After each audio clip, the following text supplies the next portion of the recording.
गरीब बेटी का सौदा। ये कहानी है राजकोट की रहने वाली चमेली की। चमेली एक बहुत गरीब लड़की थी। उसके पिता का कुछ समय पहले ही देहांत हो गया था। उसके घर में उसकी माँ और 2 छोटे भाई बहन थे। बेटी चमेली, अब हम क्या करेंगे? तेरे पापा के जाने के बाद तो हमारे पास अब कुछ नहीं बचा है। हमारे घर में खाने के भी लाले हो गए हैं। अब तो बस तेरा ही एक सहारा है। अब तो बस एक ही चारा है कि हम सब जहर खा लेते हैं। इस गरीबी में कैसे जिएंगे? इतनी महंगाई हो गई है। ये कैसी बातें कर रही हो माँ? आप किसी भी बात की चिंता मत करो। मैं जल्द ही कोई नौकरी ढूंढती हूँ। तुझे क्या नौकरी मिलेगी बेटी? हमारी गरीबी की वजह से तुझे हम पढ़ा भी नहीं सके। मैं घरों में काम करने का काम ढूंढती हूँ माँ। उसमें पढ़ाई की कोई जरूरत नहीं होती। काम आना चाहिए बस। वो मुझे बहुत अच्छे से आता है। अगले दिन सुबह चमेली उठकर काम की तलाश में निकल जाती है।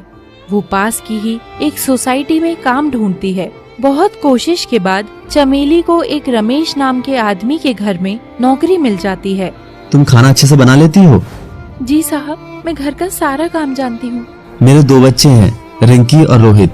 उनको स्कूल के लिए तैयार करना, उनका लंच बनाना, उन्हें स्कूल छोड़कर आना और घर के सारे काम करने होंगे। इसके लिए तुझे सुबह जल्दी आना होगा और रात को देर से जाना होगा। चमेली अपने पैसे की जरूरत और भाई बहन की सोचकर अपने मालिक को हाँ कह देती है। उसकी सारी सही गलत बातों को सिर्फ मानती जाती है। फिर वो सारी बात करके घर चली जाती है। माँ, मुझे नौकरी मिल गई है। अब आप चिंता मत करो किसी भी बात की। बहुत अच्छे बेटा, सब काम अच्छे से करना। और वो तुम्हें कितने पैसे देंगे?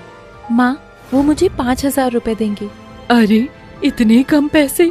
इसमें घर कैसे चलेगा? कैसे राशन आएगा? तेरे भाई बहनों की पढ़ाई भी तो है, मेरी दवा भी है। कैसे होगा सब? सब हो जाएगा माँ, तू चिंता मत कर। अगली सुबह जल्दी उठकर चमेली काम पर चली जाती है। वो अपना सारा काम बहुत अच्छे से करती है। वो बच्चों को बहुत अच्छे से संभालती है। रमेश ये सब देखकर बहुत खुश होता है। वो अपने मन में सोचता है। रमेश फिर चमेली के घर पहुंच जाता है। जी, मैं आपकी लड़की से शादी करना चाहता हूँ। मुझे वो बहुत अच्छी लगती है और उसने मेरे घर को अच्छे से भी संभाल रखा है। साहब, ये आप कैसी बात कर रहे हैं? मेरी बेटी आपसे आधी उम्र की है। मैं उसकी शादी आपसे कैसे करा सकती हूँ? उम्र क्या देखना है? ये कहावत तो सुनी होगी ना आपने, घोड़ा और आदमी कभी बूढ़ा नहीं होता। देखो, तुम देख लो, मेरी उससे शादी कराने में तुम्हारा ही फायदा है। उसके बदले में मैं तुम्हें हर महीने खर्चा दूंगा। तुम्हारा और दोनों बच्चों की पढ़ाई का सारा खर्चा, दवाई का खर्चा भी मैं ही उठाऊंगा और यहाँ से अच्छा कोई घर लेकर तुम्हें दूंगा। लगभग तुम्हारी जिंदगी सुधर जाएगी। जन्नत बना दूंगा तुम्हारी जिंदगी को मैं। और सबसे जरूरी बात, तुम्हारी बेटी की जिंदगी बन जाएगी। रानी बनकर रहेगी वो मेरे घर में। चमेली की माँ को लालच आ जाता है और वो इस रिश्ते के लिए हाँ बोल देती है। रमेश ये सुनकर बहुत खुश हो जाता है और एडवांस में चमेली की माँ को 20,000 रुपए दे जाता है। अगले दिन चमेली की माँ चमेली से बात करती है और कहती है, चमेली, तेरे लिए एक रिश्ता आया है। लड़का बहुत ही अच्छा है और बहुत अमीर भी है। पर माँ, मैं अभी शादी नहीं करना चाहती। अगर मेरी शादी हो गई तो ये घर कैसे चलेगा? तू उस बात की चिंता मत कर। जो तुझसे शादी करना चाहता है वो हमारी सारी जिम्मेदारियां उठाने को तैयार है। अच्छा, ऐसा कौन है माँ जो मेरी जिम्मेदारी बांटने को तैयार है मुझसे शादी करने के बाद भी? वो कोई और नहीं, तेरे मालिक है। वो खुद तेरा रिश्ता लेकर आए हैं बेटा। वो तुझे बहुत पसंद करते हैं और तुझसे शादी करना चाहते हैं। नहीं माँ, मैं उनसे शादी कैसे कर सकती हूँ? वो मुझसे कितने बड़े हैं और माँ, उनके 2 बच्चे भी हैं।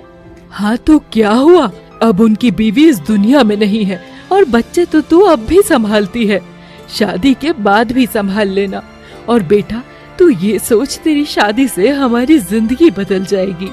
चमेली घर की जिम्मेदारी देखते हुए शादी के लिए हाँ कर देती है और रमेश और चमेली की शादी हो जाती है। शादी के बाद कुछ समय तो अच्छे से निकल जाता है क्योंकि रमेश चमेली का बहुत ध्यान रखता था और उसे बहुत प्यार भी करता था। पर कुछ समय बाद उसका स्वभाव बदलने लगता है। वो उसे उल्टा सीधा बोलने लगता है, गुस्सा करने लगता है। कभी कभी तो उस पर हाथ भी उठा दिया करता था। आपने मुझसे शादी क्यों की? आप तो मुझे बहुत प्यार करते थे, इसलिए की थी ना। फिर अब कुछ समय बाद ही क्या हुआ है आपको? आप मुझे बिल्कुल प्यार नहीं करते, यहाँ तक कि अब आप अपना हाथ भी उठा देते हैं मुझ पर। मैंने कोई प्यार नहीं किया है, तुझे खरीदा है। मैंने तेरे बदले तेरे घर की जिम्मेदारी ली थी। तू मेरी गुलाम है जो मेरे बच्चों का और मेरा पूरा ध्यान रखेगी, हमारी हर जरूरत को पूरा करेगी। रमेश को कोई फर्क नहीं पड़ता था कि चमेली उसके साथ खुश है या नहीं। उसे सिर्फ अपने बच्चों की और अपनी शारीरिक जरूरत पूरी करनी थी, चाहे उसके लिए उसे चमेली के साथ जबरदस्ती ही क्यों न करनी पड़े। एक दिन चमेली गुस्से में अपने घर चली जाती है और अपनी माँ से कहती है, माँ, वो मुझसे बिल्कुल प्यार नहीं करते हैं। वो आजकल मेरी बहुत पिटाई करते हैं, बदतमीजी भी करते हैं, बात बात पर हाथ उठाते हैं। माँ, मैं उस घर में वापस नहीं जाऊंगी। तू ये कैसी बातें कर रही है बेटा? अगर तू वहाँ नहीं गई तो ये घर कैसे चलेगा? हम सब सड़क पर आ जाएंगे। ये मकान और सब कुछ तेरा पति का ही तो दिया हुआ है।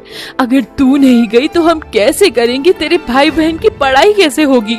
तो तुम ये चाहती हो कि वो मेरे साथ कैसा भी बर्ताव करे, मुझे उसी के साथ रहना है, चाहे वो मुझे कितना भी मारे पीटे? बेटा, यही जीवन है। अगर लड़की का पति उसको कुछ ना कुछ कहता ही है और अगर हाथ उठाता भी है तो तेरी हर जरूरत को पूरा भी तो करता है। तुझे उसी के साथ रहना होगा। अब तू जा अपने घर। चमेली बहुत उदास होकर वापस रमेश के घर चली जाती है। आ गई घर वापस? मुझे पता था तेरी माँ समझदार है और उसको पता है कि अगर तुझे वो वहीं रख लेती तो उसका घर कैसे चलता। अरे पागल, तो अब भी नहीं समझी? तेरी माँ ने मेरे साथ तेरा सौदा कर दिया है और अब उसे सिर्फ अपने ऐशो आराम से मतलब है, ना कि अपनी बेटी से। अब चल तू यहाँ से जा और घर का काम कर। चमेली बहुत रोती है और वो अंदर से टूट जाती है, क्योंकि बहुत हद तक रमेश की बात सही थी। फिर वो ऐसे ही अपनी जिंदगी काटने लगती है। रमेश उसे बात बात पर मारता पीटता रहता था। वो सब चुपचाप सहती और वहीं रहती है। उसने अपनी जिंदगी का सच मान लिया था कि गरीब बेटी का कोई वजूद नहीं होता। उसका सौदा कर देते हैं लोग और बाकी सब खुश रहते हैं। परंतु जिसका सौदा होता है उसके मन में क्या बीतती है सिर्फ वो ही समझ सकता है।